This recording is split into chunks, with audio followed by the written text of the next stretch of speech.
I'd like to thank everybody for watching my show, William Wallace for America. As you know, I like to do these Louisiana election forums because Louisiana is where I live. And I love bringing on local candidates because the best way to solve problems in our country and our state is to start on a local level. This independent interview is me with Jay Galle. Jay, how are you doing today, my friend? I'm good, William. The sun is out. It's a little hot down here in southeastern Louisiana, but as a former meteorologist, this big heat dome that's over us right now, that protects us from the hurricanes and tropical weather. So I think we'll take the heat versus a hurricane right now. Admittedly, I remembered you from TV, but admittedly, I forgot that you were a meteorologist. Yep, We're gonna have to have some conversations about that later sure. because it's always interesting. But you're going from meteorology now to politics. I So, am. so your background, so obviously, and I'm just going to paint the picture of what you fill in the dots, you fill in the blanks here. So you go to college, you think you're going to be a meteorologist for life. You go to meteorology, you go on the news. What else have you done? Have you done before jumping into politics? Well, as you said, I'm a former broadcast meteorologist, which is a fancy way of saying TV weatherman. And I know everyone's thinking out here, and I say it all the time. Yes, I had the job where I can be wrong 50% of the time and still get paid. I know everyone is thinking it because I hear it often. Wait, But well, election, that's got to be you're sticking a step down, though. You realize, as a meteorologist, you go from meteorology to politics? yeah, because meteorology, you can be wrong 50% of the time, still keep your job. In politics, politicians can be wrong 99% of the time and still end up keeping their job. Isn't that a horrible dynamic? It And sure is. I think that's part of the problem. It's my personal belief that if we get the proper politicians who are willing to do the work, and there's some good legislators right now in Baton Rouge and in Washington D.C. I'm joking about it, but of course, right. Yeah, but it's we got to do the job. That's what it boils down to. We have to do the job. We have to be able to take the hard votes, and that's why I'm running. Um, I started having kids. I have two children. My son is 8, soon to be 8. My daughter is 6.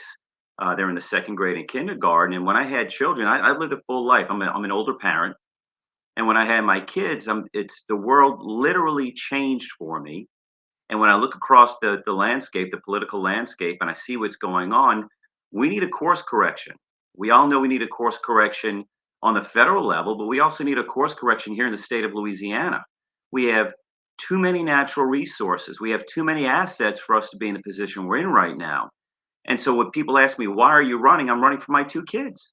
I'm afraid they're not going to have the same freedom and opportunity that you and I had, William, as kids growing up. And so that's really why I'm running. Now, I don't know how successful I'm going to be, but as a former Marine, I served in the Marine Corps for 6 years total.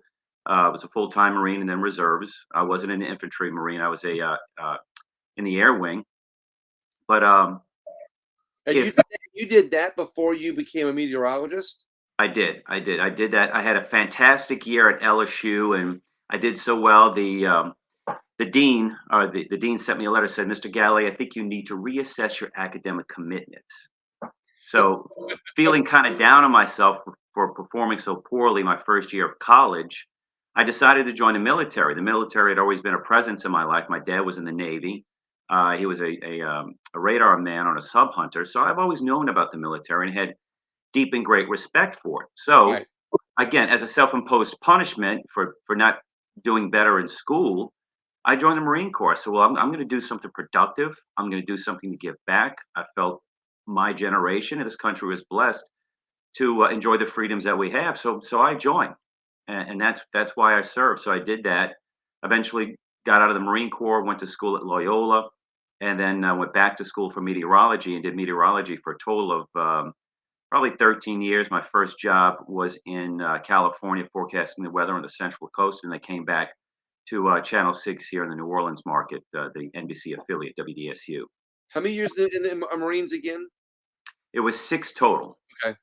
Yep. So Most of it was reserve duty. I'm, I'm adding up 6, 13. You older look, older parent. older Because parent. Look, I have no problem saying it because the PKN wrote an article about our race a couple of days ago, and it's clearly there. I'll make people go look it up. but I'm in my upper 50s. I'll leave it at that. No, Uh, and this is what I'm amazed about, and that's why I wanted to highlight this is because it shows. I think it shows a lot about you. I mean, not many people. I say not many people. With your unique skill set. Military, meteorology. It's not that we hear now. You're going into politics. You're an older parent. It points back to community in my opinion, some ways more than somebody who was just the businessman that jumped in. I mean, it obviously shows that you had several career paths that you could have chosen and been successful with, before jumping into politics. So it shows a commitment to community, in my opinion, if I painted that picture properly. yeah, well, I appreciate you recognizing that, William. Recognizing that, William, because I come from a family of small business owners, as does my wife. We're going on 9 years of marriage. She grew up in the restaurant business. I grew up in the restaurant business. I often make a joke on the because the restaurant business is hard work. It's Oh hard yeah. work. I did it since I was 12 and 13 years old. My family still has restaurants in and around the city of New Orleans. A lot of them focused in the French Quarter, and I put my way through college, working in restaurants and bars and tending bars and waiting tables. Um, and so when I met my wife, fell in love, got married, guess what she was doing? She was running her restaurant. So I knew completely what was, how that looked, what that felt. And then we started having kids, and I began looking for an escape hatch from television news for a variety of reasons. And we had our second child. I'm like, well, who's going to run the restaurant? I said, well, I'll go do it.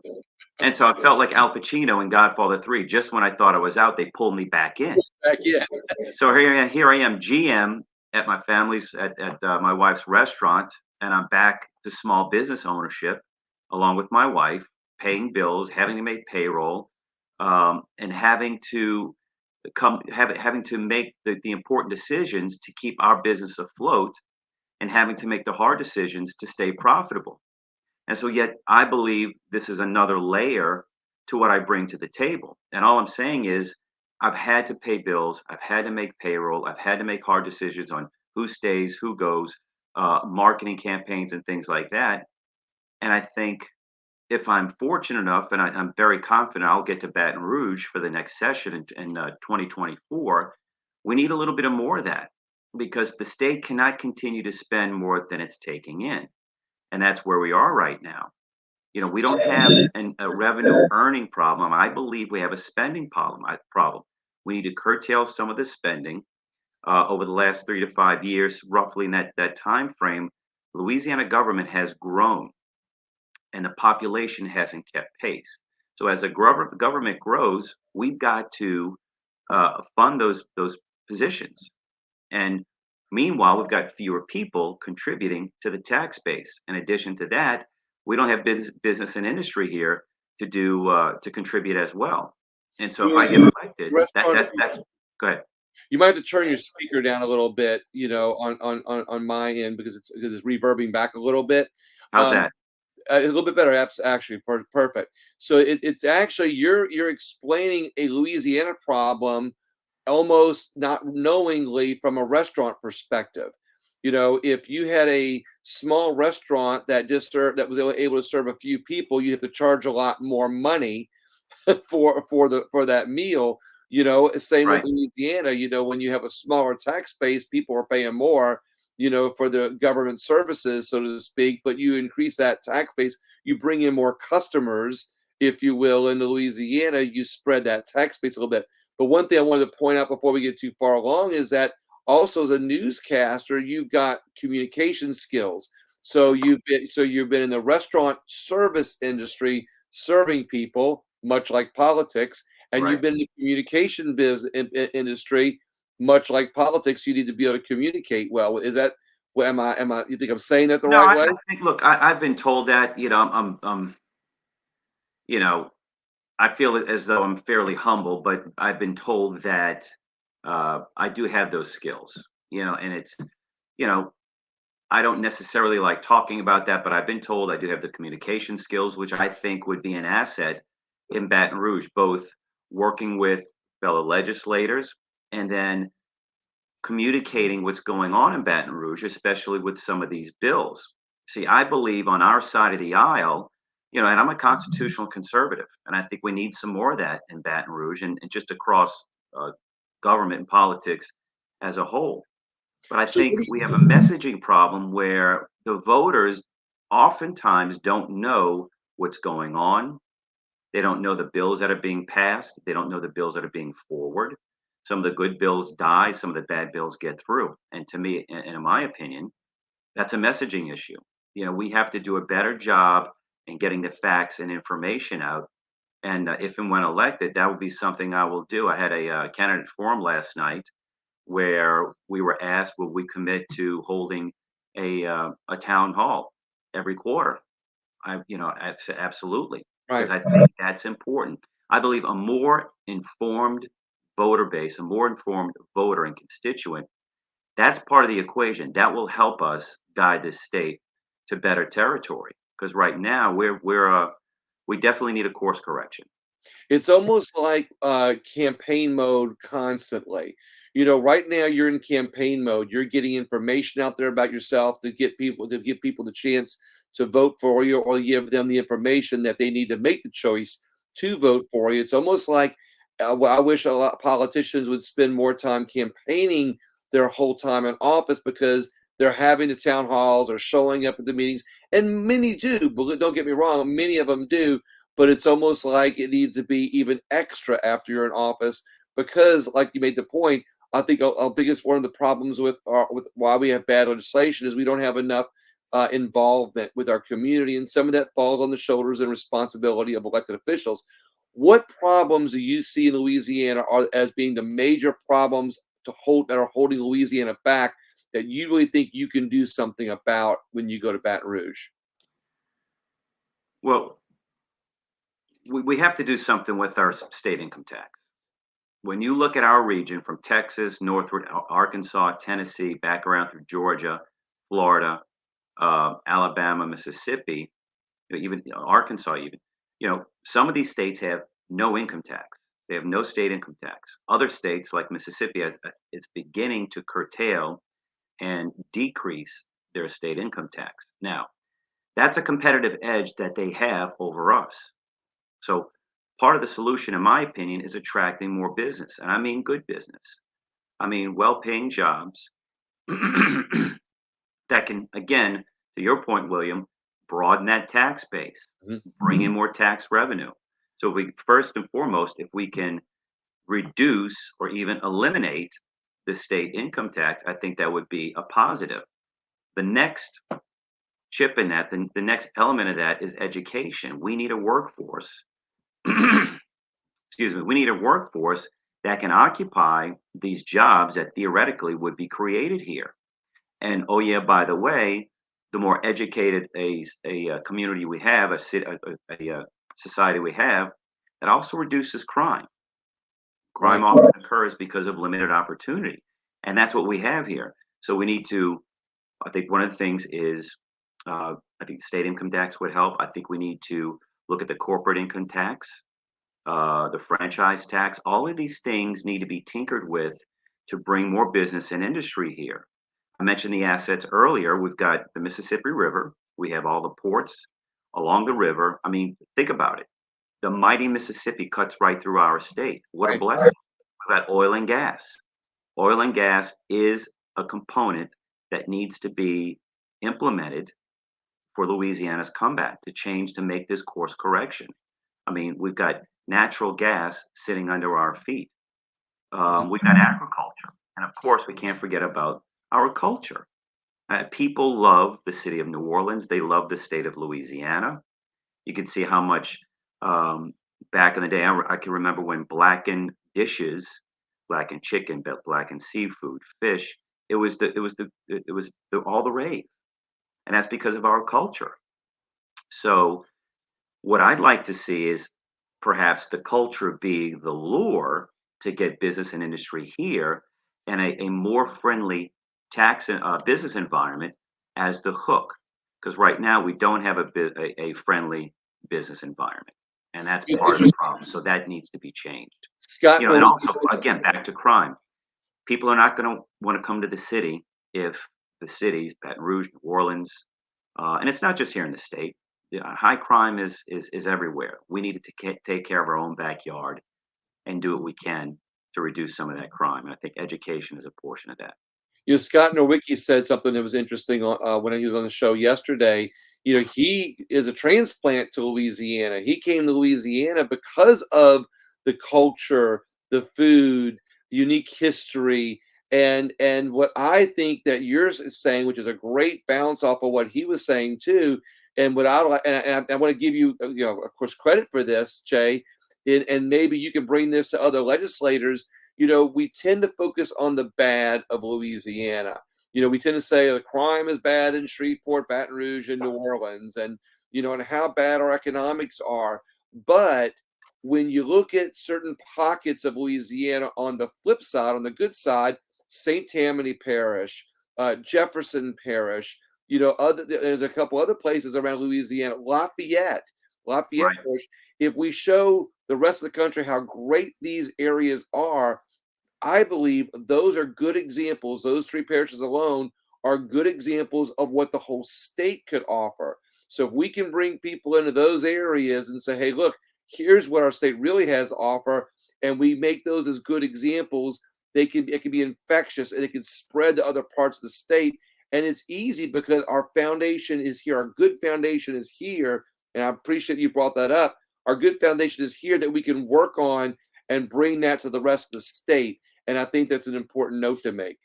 Yeah, listening to you, a couple of thoughts popped into my Sure. mind. So I'm born and bred in New Orleans. Went to Holy Cross High School. Graduated from Loyola over on St. Charles Avenue. Um, I can remember, and I said this last night in this candidate forum. I can remember as a young child here in New Orleans, feeling a source of pride, knowing that the port of New Orleans, always ranked first, second, or third among all the ports across the country. Um, there's another analogy, and we need to get back to that. Here's an analogy I always use. The NFL, for instance, they just don't give NFL teams to any city. They want to go to a city that's growing, that's moving, that's dynamic. So in 1967, when New Orleans got the Saints, the Atlanta Falcons came in about the same time, and right around the same time as that, the Houston Oilers. Now, when you look at these three cities, New Orleans, Houston, and Atlanta, and you compare where Houston is, and you compare where Atlanta is, there's a great disparity. New Orleans, to some extent, has suffered a little bit of arrested development. Hmm. That needs to change. A lot of people don't know, aren't aware. In the late 1700s, New Orleans was the most metropolitan city in the United States. Now I know we're going way back, but we have a history of excellence. There's history that happened here. The Battle of New Orleans was fought here. That's right. There are battles that were fought here in St. Tammany Parish, in the district I'm running. There's a lot to be proud of, not just in New Orleans, Baton Rouge, Right. but this state. So I think we need to engender within the people of Louisiana a greater sense of pride. We need to take pride in this state. There's lots to be proud of, but kind of to your point, William, that doesn't get talked about. I am high on Louisiana. We have everything we need right here, but that needs to be spread far and wide to the legislators, to whatever governor, and hopefully we get a Republican governor that'll help some of these things. But really, the people of Louisiana need to look at our state as a source of pride and not accept the apparent and seeming mediocrity that we've been living under for a while. So I don't want to sound like Debbie Downer when I make this comment, but some of this is as we've talked about. I thought about this is that, and I'm not as optimistic at times when I hear now how we're going to have a Republican governor, we're going to have this Republican supermajority in both houses, and we're going to really change things in Louisiana. I'm optimistic about that concept. But where I'm not optimistic is I've been really involved in the legislature for the last 4 years, going up there every session, watching what I've seen happens. you up there. I know. Yeah, exactly. And we've had, we have enough people to override vetoes right now, but still we've got squishy Republicans, we got squishy Democrats, we got squishy Yeah. elected officials that just don't want to do that. They don't have the fortitude to go up there and say, you know what, I'm gonna make a bold vote. Maybe it's not the way I was elected to run on, but maybe this bill is worth taking a chance on. They don't have they don't cross, they don't take the courage to do something unique or new or different. They kind of just go along to get along. I'm worried that that we'll have a Republican governor. We'll have a Republican, and there'll be enough squishy, but there'll still be enough squishy Republicans who don't show up. Remember, the last veto override, there's of the three major bills they wanted to override, there was two of them that they couldn't do because one Right. Republican didn't show up, and sometimes that can make the difference. So in that scenario, Jay, how do you think you are going to have the ability to help push it over the edge? How do you think you being that one extra vote, maybe? How are you planning to fight that in if that happens or that scenario happens in this session? Well, William, it's going to be my charm and personality. Uh, I love, there you go. I'm only halfway joking. I know I'm I only get it. halfway joking. Look, I'm as conservative as they come, but I'm not an unreasonable conservative, and I will talk to anybody that will talk to me. My goal, if I get into office, is to create an open dialogue. And I know people have said this before, but I can't run in there with my hair on fire because nobody's going to want to work with me. Right. And the number of people that may want to work with me are going to be limited. We've got to find a way to work together. So my goal is to create open lines of communications with my fellow legislators, even the Democrats, who I like a lot of them. Yeah. When I worked in television news, I'm here to tell you, media is a left-leaning business. And some of my coworkers, when I worked in television news, were self-avowed Democrats. I was fine with it. They were my friends. We got along. I know how to get along with these people. I would bring that same ability to the legislature because I need to know what they're thinking. Look, let's face it. I hold my values and what I believe near and dear to my heart, and I assume that they do as well. So we need to create some mutual respect for each of our individual differences and find a way to meet in the middle. So I think that that's going to be very important. But you said something else that's going to have to come along with that. Courage. Courage. We need more of it. I'm not going to, this is not a crack on any particular legislature. It's just a broad-based Right. Yeah. uh, statement about human beings by nature are conflict averse. That's just the way we're built. Not everybody's up for a fight. Not everybody likes conflict. I don't particularly like it, but I'll get in a fight because I'm fighting for something that's worth it. Right. And so that requires courage. That requires commitment and character, which I think I bring to the table. I served in the Marine Corps for basically patriotic reasons. I'm a faithful wife, I'm a faithful husband, a dedicated family member, show great fidelity to my family. I have a spotless record. My character, I put up against anyone. And with that character, commitment, and courage, I will take the hard votes. And hopefully, if I can garner enough respect by demonstrating to my fellow legislators that, look, Galle will talk to you. You may not always agree with him, but he'll talk to you and he'll respect your different point of view. I think if we have the proper leadership, the leadership requires courage to take the hard vote, to bear the slings and arrows by taking a vote. Let's face it. The bottom line is when you vote, you're going to get criticized by one side or the other. That's right. And people don't want to be criticized. No one wants, I don't like to be criticized. It goes against our human nature, Right. but that's what it's going to take. So I'm hoping to bring leadership where I can demonstrate that courage. And there's a saying, courage begets courage. So if I can demonstrate a little courage, maybe I can inspire some other people who maybe think and feel the way I do to maybe step out of their comfort zone, and follow me and lead us back again, putting forth proper legislation to turn the state around. And what I like about you saying about finding that common ground, that middle ground, and I like to shine a light on this. I always tell people that that's gotten such a bad name.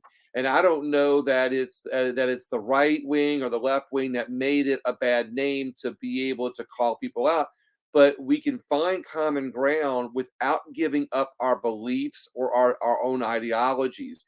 It takes courage, I believe, to be willing to find that common ground, because here's the benefits of the people.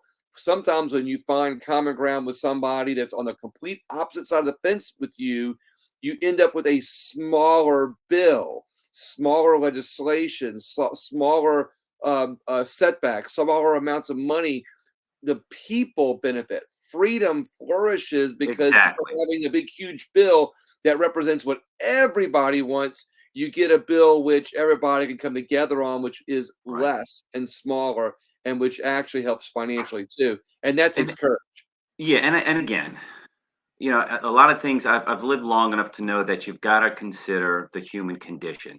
You got to consider a little bit of the psychology of the situation, and I do that because it helps disarm some of the more charged feelings that I may have. So when people don't want to budge and people don't want to compromise, it's usually that's an emotional reaction. It's not a disciplined reaction. It's not. Sometimes it's not a rational or intelligent reaction. People don't want to lose because I think that's tied to some sort of ultra charged emotion. I think we need to look. Like I said, I can get angry just as soon as the next guy, especially when I feel like our freedoms are being infringed upon and things aren't going the right way. But we must have discipline in our approach. We can't fly off the handle. We can't be obstinate. We can't be the petulant child who's saying, "No, I'm not going to do it just because." Now, I get it. I Right. understand it. It's there's a certain gratification that comes with that. But if we're look, I got two kids. I'm worried about the future. I'm willing to do what it takes to be disciplined, to show the courage, and talk to other people and see if I can influence them versus them influencing me, or just try to find some common ground. Or there will be times where I will have to respectfully disagree because I believe that reasonable people can disagree. And just stand on your vote and stand on your values. Well, Jay, I usually do these segments in 15 minutes, but we had the opportunity to do an independent interview with you. We've gone on for 27 minutes, so Have we we really? yeah, we have. So My, how time flies when you're having fun. exactly right. I agree. Well, look, two like-minded people getting together, talking about having just a good conversation I think, is a great example of what we need more of in our legislature to be able to solve problems. So I want to wrap this up with, how can people find out more about you? How can people get involved in your campaign? Once again, your district, and kind of wrap it up on that. Okay, well, thank you for this opportunity, William. I really, really greatly appreciate it. I just want to say, look, this is never something I aspire to do. This is truly, in the same way I served in the military, there's a sense of duty and purpose here. My mission is to turn the state around. I know some people are not going to disagree with me, but that's okay. If you like what I've had to say and you live in my district, it's District 104. It is on the North Shore. It encompasses part of Mandeville, um, Lacombe, and parts of Slidell.